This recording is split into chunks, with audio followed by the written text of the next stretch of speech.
Good afternoon, everyone. The President of the European Commission, Ursula von der Leyen, is part of a gigantic COVID-19 scientific fraud and propaganda campaign that caused and continue to cause massive violations of human rights, freedom, and is a threat to the democracy in Europe. Because of her actions and major conflicts of interest, she should resign from her position as the President of the Commission. Now, some details to support this. And with all this unconstitutional, undemocratic and unscientific behavior, the agents of pandemic marketing, such as President of the Commission von der Leyen, and we have very suspicious information about that. Even in the mainstream media now, they continue to promote this madness. Then they now want to extend digital COVID certificate for another year, and we strongly advocate against this. When it comes to vaccine mandates, I must say that some European leaders, such as Mr. Macron from France and Mr. Draghi from Italy, and we have some statements from Austria as well, and these three countries are probably the worst countries when it comes to mandates in Europe, have demonized part of their people that decided that one way of treatment is not best for them, that they want another kind of treatment.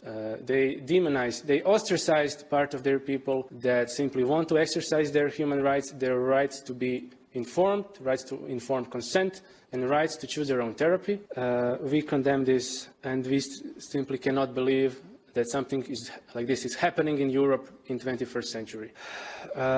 Basically, why would anyone, like the Austrian government, want to force their population to take experimental medical product? And the last year has shown to us very low effective, very low quality medical products with plenty of side effects, more than all the other products combined in 30 years, with zero long-term safety. Why would any government in the world or in Europe want to do that, to experiment on its own people, not knowing what will happen in 2 years, 5 years, 10 years. It's a total disaster, and we strongly protest against this, and we are also very happy to be proven right, that what we were claiming, and we were claiming what the science showed us, what the practice showed us in the last few months, that we are on a right path, and we are very happy to see that all around the world many governments are lifting their mandates, and that the people are rising to fight for their rights, for their freedoms, that people who are tired, not just health crisis, but economic crisis, democratic deficit, and everything else I have mentioned. What we have here clearly is a pandemic of corruption, and we are determined to get to the bottom of this. And we want European institutions, starting from Ombudsman to many others,